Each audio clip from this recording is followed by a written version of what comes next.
Good morning, viewers. You join me at a central Zagreb location. This is a park with a complicated name that I can never say, but Tibor will put it in the captions. And we're here because Jehovah's Witnesses are now doing car witnessing again here in Zagreb. And we've discovered that this is one of the locations at which they preach. Now, when we came here earlier this morning, Tibor and I both had a bright early start, and we came here, they were nowhere to be seen. And then we were panicking, and we've been on a long walk around Zagreb, no carts anywhere. So we figured we'd head back here just in case, and sure enough, there is a bench with 3 Jehovah's Witness ladies sat chatting and a couple of carts nearby. So currently, Tibor, as you can see behind me, is setting up with the camera so that we can get a long distance shot with our telescopic telephoto lens. I'm already mic'd up, and we're hoping that you'll be able to pick up some decent audio and a shot of me engaging with some Jehovah's Witnesses. And to be absolutely clear, my objective here is to not be confrontational, to certainly not be disrespectful. It's just to see how far I can get in just having a conversation and maybe, if possible, just sowing a few seeds. So that's about it really. I'm frankly a bit nervous because it's been a while since I've done this. It was certainly pre-pandemic the last time I did any cart epistemology, which is what I'm calling this. I have no idea what's going to happen. I have no idea whether any of the ladies even speak English, but I suppose it's worth giving it a go.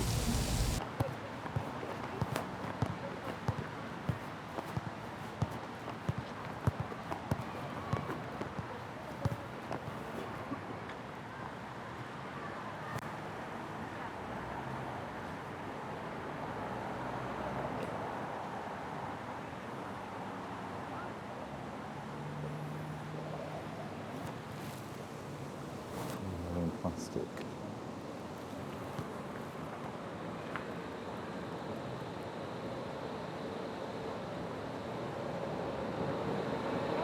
Hello, morning. Have a free coffee if you want. Oh, thank you. Maybe both, if that's okay. They look interesting. Yeah, no problem. But what ones? It doesn't matter that they're in. Oh, the ones behind aren't in Yes, plastic. Because of the weather, they're Yeah, but that's quite wise, what's actually. inside is still good. Well, yeah. I mean, to be completely honest with you, I'm not a Jehovah's Witness, but I do have family who are Jehovah's Witnesses, really? so I know a little bit about it. So where are you from? I'm from Manchester. Nice. Okay. Yeah. Okay, I'm from. Oh, really? But I lived a few years Interesting. So how come you ended up in Zagreb? in Zagreb. Yeah, I'm they give digital nomad visa for Right, 1 year. So I'm yeah. I'm remotely working right now. I'm teaching French online. Oh, that's interesting. To civil servants in Canada. Wow. So that's what I'm doing right now. I never kind of linked, how can I put it, highly educated jobs with without wanting any disrespect, with Jehovah's Witnesses, because one thing that I remember is that it's higher education's a bit frowned on, isn't it? Well, I mean, it's always basically what they are telling us is do not focus, do not make this the priority in your life. Yeah. But this is a choice. Yeah. And I mean, I'm working. I know what I'm doing. Yeah. I know I have loads of friends, some are engineers. Yeah. But our main goal in life is not to make money. It's not to enjoy this system too much, because we believe that there's something better ahead. Okay. And I go for coffees with friends, but I can also take some of my time to volunteer and do that kind of work. Sure. But Do you do volunteering regularly?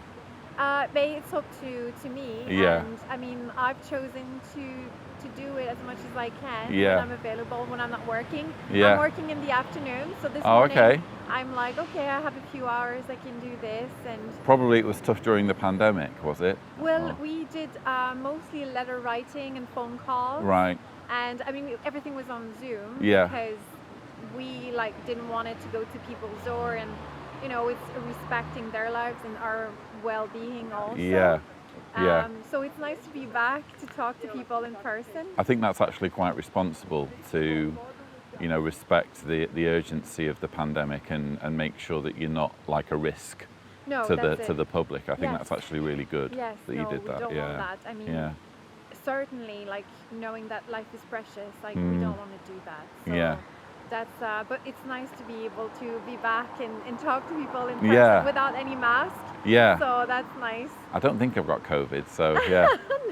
I'm Lloyd, by the way. What's your name? I'm- Nice to meet And you. then, like, so are you in Zagreb yourself, or are you just visiting right now? I'm also a bit of a digital nomad. I make educational videos, and at the moment I'm living and working in Zagreb. So Okay. yeah, I'm getting to know the city as best I can. So how long have you been here for? A few months Okay. here in Zagreb. Yeah. So beautiful city. Love the attitude. Love the culture. The people are very nice and warm, I feel, like very open. So yeah, I like that so far. Yeah. So when you say about the system, Yeah. what do you think?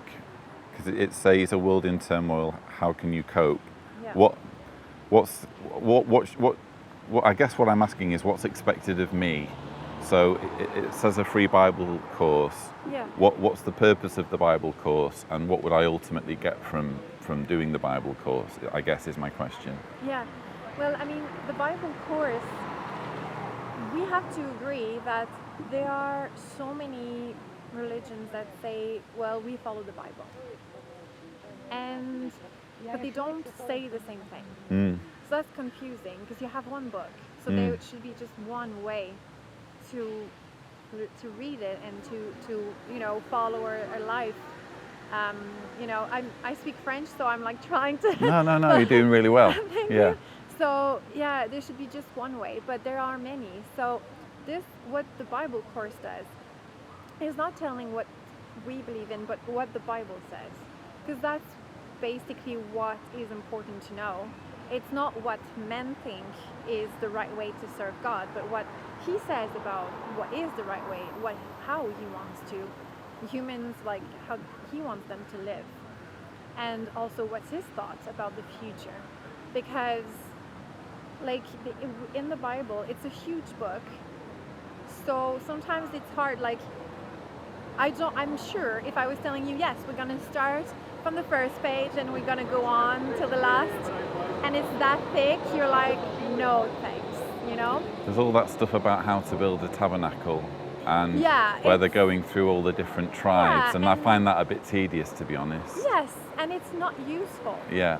What does it do for me, like right now? And I understand that. Yeah. So, but where there's parts of the Bible that are practical in our daily life, and basically, like in this brochure, This it's one. just the start, because if you go on the website, there's actually a bigger book. Yeah. But the start is just like it says, the Introductory Bible lessons. It's basically just for people to gain trust before you start studying.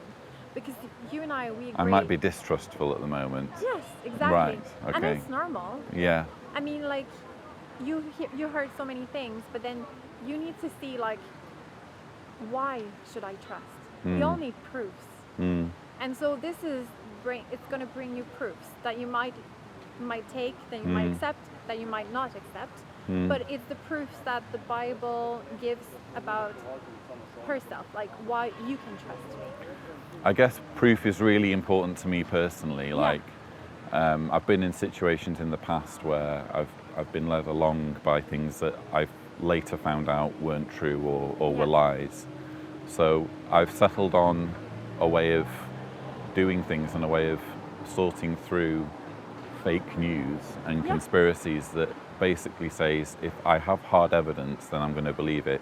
If there is no hard evidence, then I'm not going to believe it. And I guess what you were saying earlier about there being lots and lots of religions, surely only one of them can be true.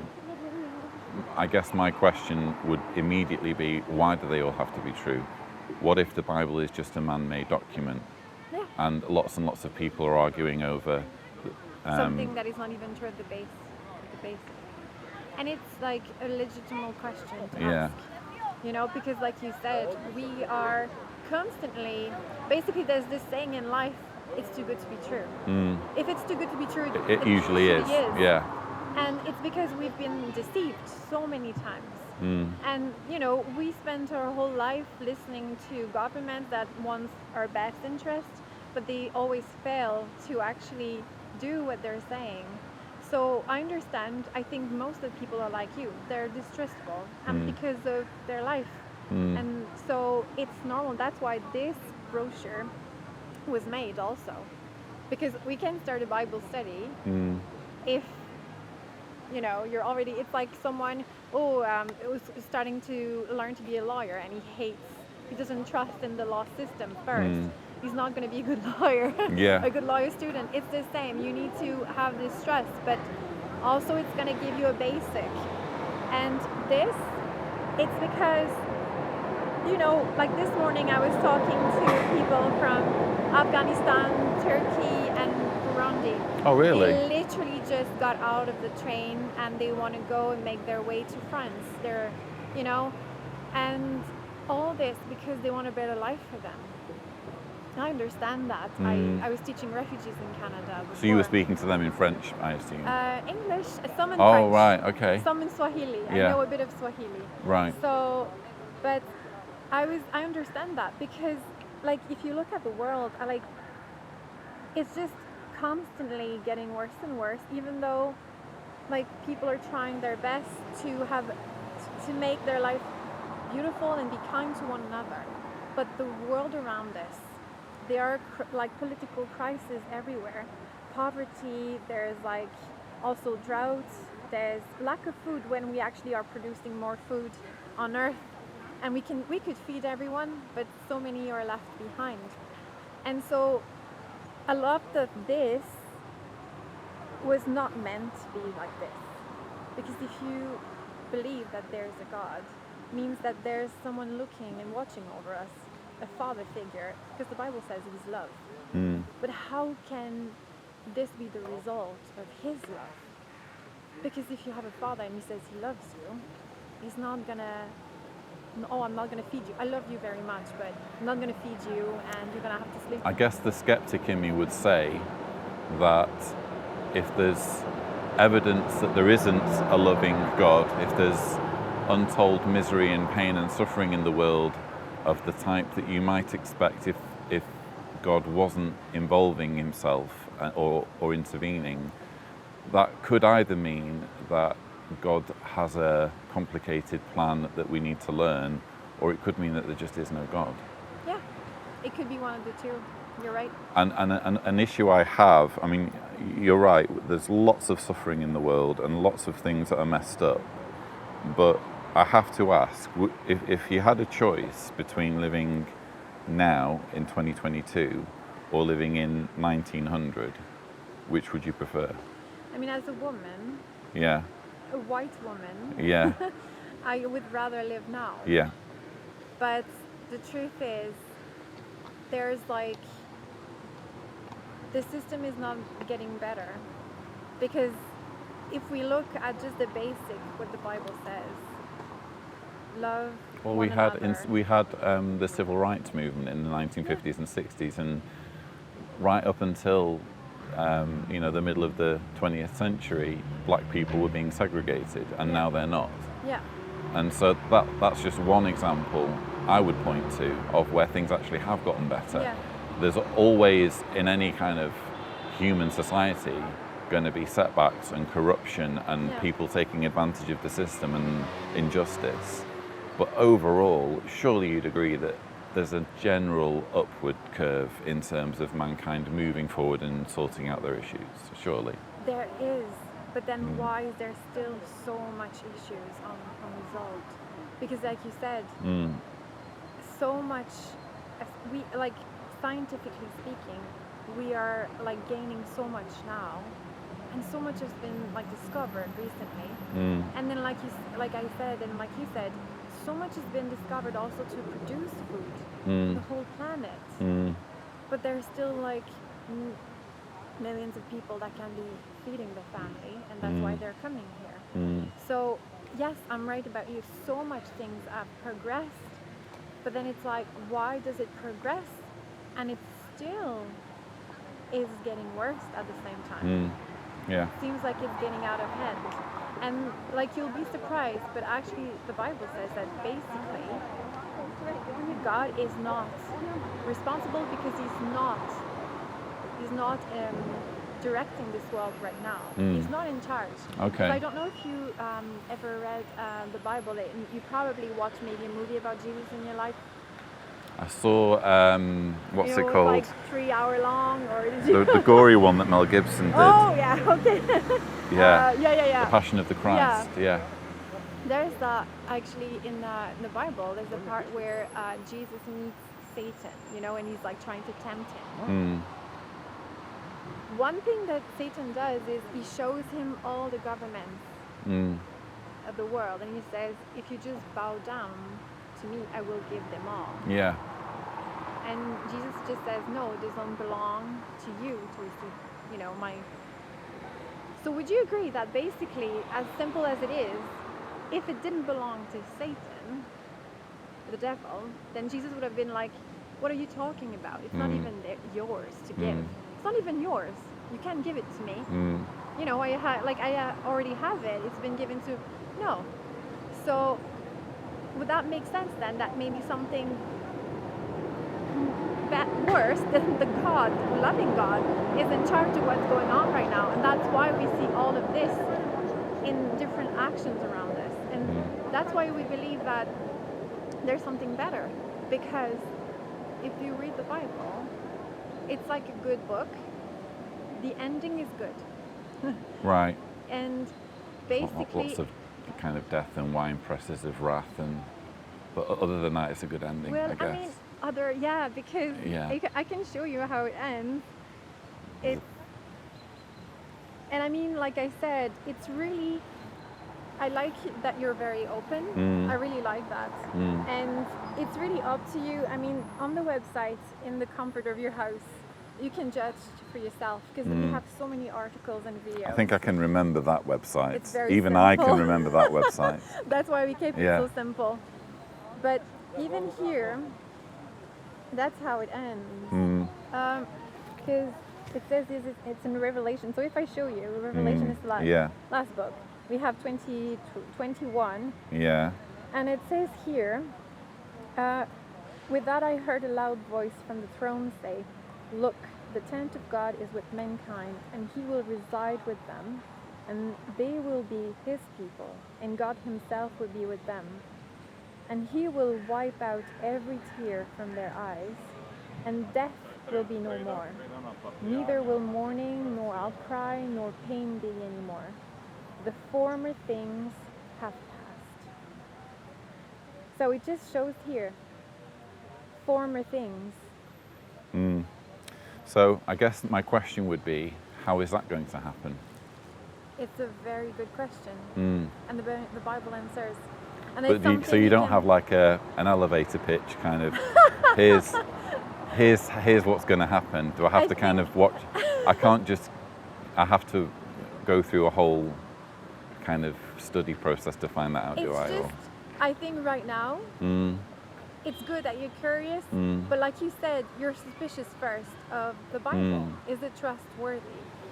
Well, I'm skeptical, but you've shown me there a verse that's very, very beautifully worded and very, very uplifting. Yeah. And my natural question is, but how will that happen? Yeah, and the Bible answers. Okay. But it's not a simple... It's not a simple answer. It's not a simple answer. Right. Because if you look, I mean, on the back of your brochure. Yeah. Yes, here. we have a question. Is it possible to live forever? Right. And a lot of people would say no. And I understand, because it's exactly in this world how we live in. But if you see those scriptures here, and Psalm, Jeremiah, and Psalm, they are just a few scriptures of actually what the Bible says for the future. And that's the thing, the Bible is not just a story. Like, it's not just a book of stories. But if you look at a very famous prayer, you probably learned it yourself. It's because Jesus said it, the Our Father prayer. Have you heard of it? Our Father who art in heaven, hallowed be thy name. That's it. Everyone knows it. So Jesus said you must pray then this way.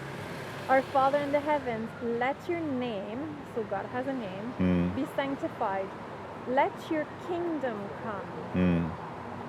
Let your will take place as in heaven, also on earth. So the Bible is actually basically a main theme is what Jesus was saying, because like this is important to him. He was like, let your kingdom come. Yeah. And So the kingdom's going to solve everything. Yeah, and let your will take place as in heaven, like in heaven God's will is taking place, but also on earth. And that's the thing. It's not happening right now. So probably what's going to happen is there's going to be a coming of Jesus, and he's going to get everyone to agree for him to take over all of the world's governments and to run them instead. Is that kind of the end game? Well, the end game, I mean, what I really like about this is actually in the Bible there's a prophecy. Right. In Daniel. Right. It talks about the governments in place. Yeah. And basically God gave us, like in the Bible, many signs to tell us where in time we're about. And so if you read the Bible and then you get to know the prophecies and the signs, what's happening right now is a bit obvious where we are at.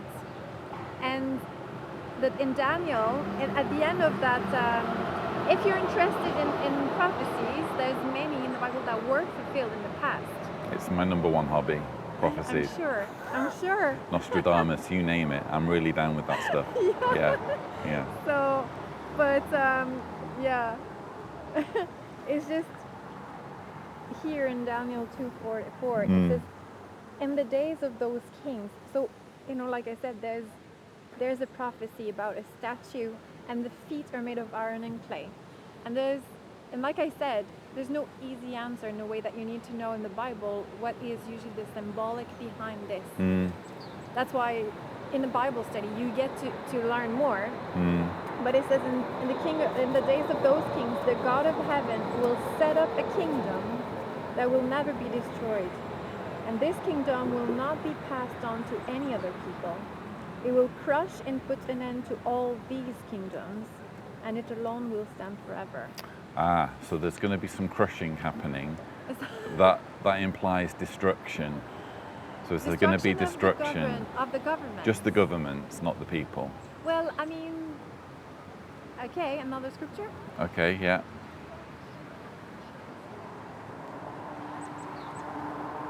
Okay. So this is in Psalm 37:10. Just a little while longer, and the wicked will be no more. Yeah. You will look at where they were, and they will not be there. Yeah. But the meek will possess the earth, and they will find exquisite delight in the abundance of peace. Right. So you have a separation of the meek and the wicked. Yeah. So but it's not my business to decide who's who. Well, it's not your business. So how do I make sure that I'm? Well, I guess the question I need to ask is it a case that you're going to survive this crushing if you are a Jehovah's Witness, and not survive it if you're not a Jehovah's Witness? The Bible doesn't say, and the Jehovah's Witnesses will possess the earth. So it's just as long as you're a good person, you're going to survive. Well, do you agree with me that I can have the name Jehovah's Witness and still at home don't practice at all nothing of what I'm being taught. Would that be good? No. My heart is not pure. My heart is not doing good. I guess So- what would matter for me is Yeah. that you're a good person and that Yeah. you don't set out to harm people deliberately, and that you're a fine, upstanding person, and that you're not dishonest or anything. And when I look around and interact with people, I'm seeing that for the most part that describes lots of people. They do good for the sake of doing good, and because they don't want people to do bad to them. Yeah. And I guess I'm concerned about the prospect of there being a quote-unquote crushing of people just because they're not in a certain religious group, even though they're good people. Yeah. That's what would worry But me. like I said, it's not something I get to decide who is who. Right. And I can't be saying, yeah, you're going to be destroyed. I can judge heart, Right. and that's the thing. I believe that. So you're saying it's a maybe. I say Yeah. it's not me to decide. Right. Because, like I said, I could, maybe some are Jehovah's Witness. And like I said, they go against, like even Israelites back in the Bible, they were the chosen nation. But at one point, they were absolutely not doing what was, required of them. They were like even worshiping other gods. So God, Yeah. pushed them aside. And that's the thing. He can read people's heart. So it doesn't matter like how you identify yourself. Yeah. If you don't practice what you say you're doing, or what, like basically I'm telling you what to do and I don't do it. What is that worth, Right. Even if I'm Jehovah's Witness, there's no worth into that. Yeah. So that's why basically the Bible says, what is the meek? Because it tells us what to do to be a good person, what God approves and likes and wants to see in people. So so that's why, it's like I said, it's a free, you can have a look on the website and think about it, because it's free. It could, as soon as you don't want it, it stops. We're not forcing anyone. But the matter to us, what's important is just to let people know what's really written inside the Bible. And it's always like a conversation more than a study, because I don't know about you, but I'm a good teacher, but I'm not a good student. but it's more a conversation to get to know, like, get this information, and then you make up your own idea. Yeah. Because sometimes I understand, sometimes we also don't understand why this is being said in the Bible, and we need to kind of get to know more about what God intended and why he thinks this way. So, but all your questions are legitimate. Legitimate, yeah. Yes, like they all make sense. Thank you. So I think it's up to you just now to make Yeah. your research, and if you're open to have like a Bible study with someone, then like I know loads of, like I have a friend who can take go for coffee with you and answer your questions. Oh, really? Yes. Oh, well, I'd do that. Yeah. I'd do that, yeah. So can I get your number? Yeah, sure, yeah. Yeah. Okay. I will He's from America. Are you Okay. Yeah, that's all right. He's also new in Hello. Zagreb. Sorry for interrupting. That's okay. We have an arrangement. Oh, that's fine. I don't want to be in your way. No, it's okay. So Hang on, let me just get my, because I can never remember my blasted Croatian phone number. Catch up with us? yeah. Okay, Joe. It's that one there. Okay. So oh my gosh. 2 O's. Nope. I will be offended if you don't get the spelling right. Okay. No stress. Yeah. So what do you do? Oh, you say you make Educational yeah. content, yeah. And on what topic? Variety of subjects, really. We were just doing one on Extinction Rebellion, the climate protesters, and we've been to interview communes out in the Croatian woods who believe the end is coming, and all sorts of stuff. Yeah. Okay, so you're interested in many topics. Yeah, broad variety. Yeah. Yeah. So yeah. Curious mind. That's good. Yeah. Really nice to meet you. Nice to meet you. Take too. care. Have a nice day. Bye. Well, that went much better than I expected. As you will hopefully have heard, the lady was very sweet, a bit disingenuous, a little bit shifty on the subject of Armageddon, obviously. But it was a productive conversation, and hopefully I sowed some seeds. And because it was going so well, I decided to go for broke and see if I could use my charm to secure a follow-up, which seems to be, I don't know, maybe, because she did take my number. So Tibor was hopefully listening in on that. Tibor, what are your thoughts? About what I expected, Yeah. basically. Yeah. The standard sales pitch, Yeah. But, we'll see if we can pursue this further, Maybe milk it a little bit. Lloyd meets the Jehovah's Witnesses. Okay. Yeah. Well, I think that went well, don't you? Yeah. Yeah. Stay tuned for the next installment. Yeah.